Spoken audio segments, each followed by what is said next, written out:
बगल में हम इंस्टाग्राम के माध्यम से सुनले बानी जाना तनी ऐसे कि हम जकरा के जानीला हम कहिला हम छुपाइला ना।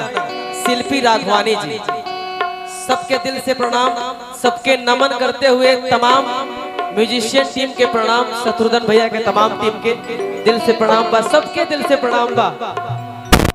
एक छोटा सा भाव आप सबके बीच में रखा तनी। हमारे भोजपुरी में सबसे छोट भाई गोलू राजा जेके हम दिल से बहुत शुरू से मानीला, जब से हम गावत आनी, जब से ही गावत आने तब से।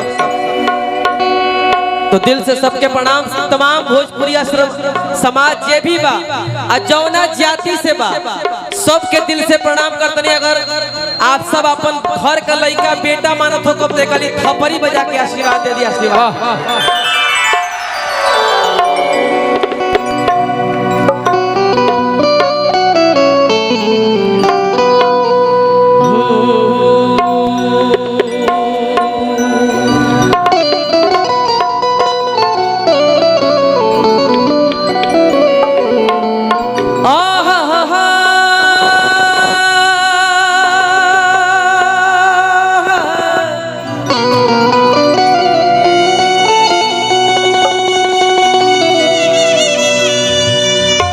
जब से ए परिवार से हम जुड़ल बानी, पहला मंच यही दरबार में हमार लागल रहे, ओकरा बाद दशहरा में लागल, फिर से दरबार में मौका मिलल बा।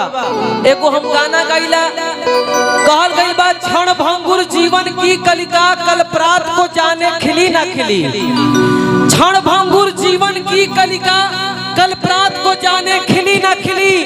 मलिया चल सुच शीतल मंद सुगंध समीर मिली ना मिली। कलिकाल उठार लिए फिरता तन नम्र सी चोट झिली ना झिली। भजले हरि नाम अरे रसना फिर अंत समय में हिली ना। अरे जियो हमरा ओहू दिन याद बा जब ये मंच पर आई रही हाँ तो हमारा सोमिया जी के शूटिंग चलत रहे।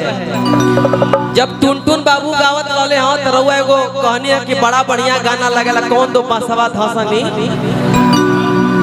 तो हम शौक हो गई है कि रउआ ऐसनो गाना मैंने पसंद करीला कि पासवा धसनी। लेकिन हम कहले रहनी कि इंग्लैंड से आईली संदेश बा। सोमिया जी से हम कहनी कि में कोनो खराब बात नहीं कि हम सब इहे बात कहतनी। लड़की कहती है कि जहाँ जहाँ जाई तहाँ हो जाला मार हो, गूगल से कम नहीं ढोढ़ी बा हमार हो। हम नहीं कह सोमिया जी कहते तो हम ही कहनी कि थाईलैंड अमेरिका पकेस बा। दीपू भैया कि थाईलैंड अमेरिका पकेस बा। ई तो रियल बात बा भाई गोलू बाबू।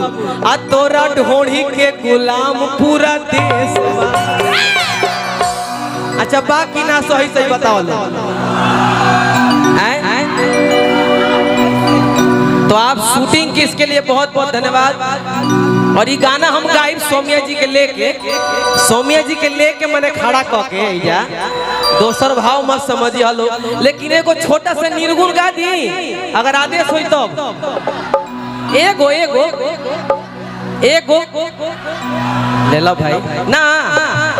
अच्छा जात समय का देव ठीक है पता। सोमिया जी तो नहीं आई ना तनिया ने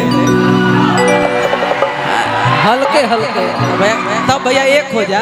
हम तो निर्गुण गावे के फेरा में रानी तनी आई ना आई एबरा वाइट वाइट सेटे को मिल बा।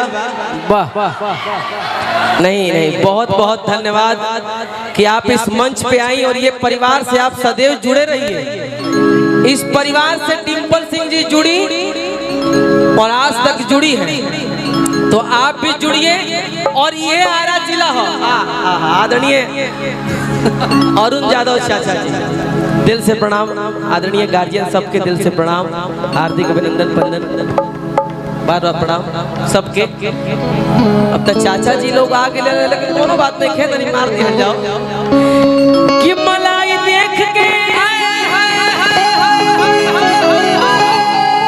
ए भाई मलाई देख के करना मन करी चाटेला,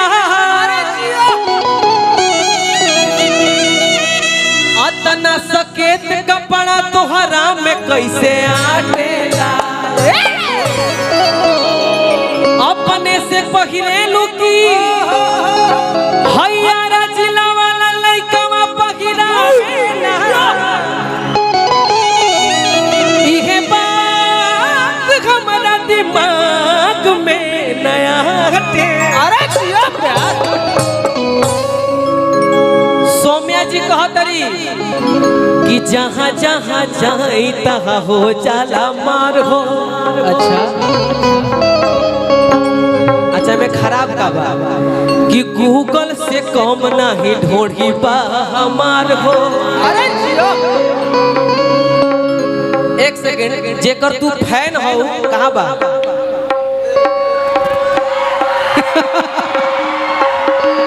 उघारो उघारो उघारो और उघारो, पूरा उघारो। जेकर तू फैन हो एहू से बढ़िया बढ़िया भजन गौले बड़े का हो, गलती कहत नहीं कि थाईलैंड अमेरिका पकेस बा, ये खाली दोनों हाथ सब लोग उठा देवे भाई,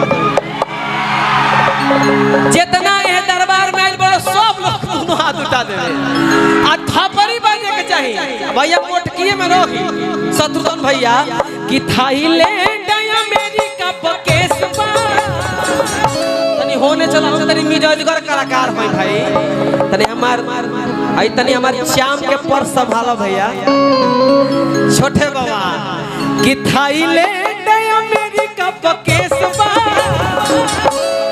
ई केसट ना हो, ई असली मंच है, जे मंच पर टंच बा उस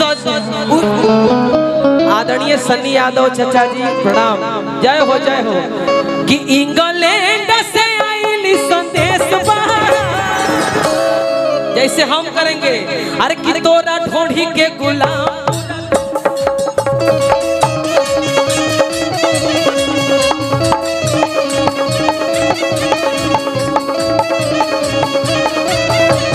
जहाँ जहाँ जाई तहाँ हो जाला गूगल से कम नहीं ढोढ़ी पा हमार हो। थाईलैंड अमेरिका पकेस बा, थाईलैंड अमेरिका पकेस बा। क्या है? टैटू मस्त बा, तेरे प्यार का सिला हर हाल में देंगे। अच्छा